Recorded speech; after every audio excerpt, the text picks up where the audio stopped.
நம்ம ஸ்டெர்லைட்ல அந்த போராட்டத்துல நம்ம ஸ்னோலின் உட்பட எத்தனையோ உயிர்களை நம்ம இழந்தோம். இன்னும் பல உயிர்களை நம்ம இழக்காம உயிருக்கு போராடி கொண்டிருந்த அந்த ஸ்டெர்லைட்ல போராடின மக்கள் வந்து துப்பாக்கி சூடு கீழே விழுந்தாங்க இல்லையா?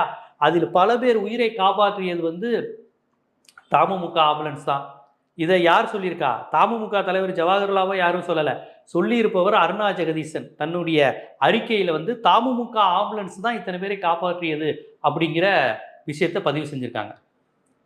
இன்னைக்கு என்னன்னா, எந்த முஸ்லீம் கையால நீங்க எதுவும் வாங்கி சாப்பிட்றாதீங்க. அவனுக்கு பணம் கொடுத்துறாத, அவனுக்கு 10 ரூபா 20 ரூபா கொடுத்து அவன் பொழப்ப நல்லாக்கிறாத. அவன் முஸ்லீமுக்குலாம் வியாபாரம் கெட்டு போட்டோம். சிவபக்தர்களே நீங்கள் இந்துக்கள் கடையா பார்த்து வாங்குங்கன்னு சொன்னீங்களே, இன்னைக்கு இந்துக்கள் உயிரா பார்த்து அவன் காப்பாத்தலையே, முஸ்லீம் உயிரான்னு பார்த்து காப்பாத்தலையே. ஏதோ ஒரு உயிர் போக இருக்கு, அதை காப்பாற்ற வேண்டியது என் கடமைன்னு இறங்கி போய் அந்த ஆஷிக் அலி அப்படிங்கிற அந்த சிங்கம், அந்த தியாக சிங்கம், அந்த இளைஞர்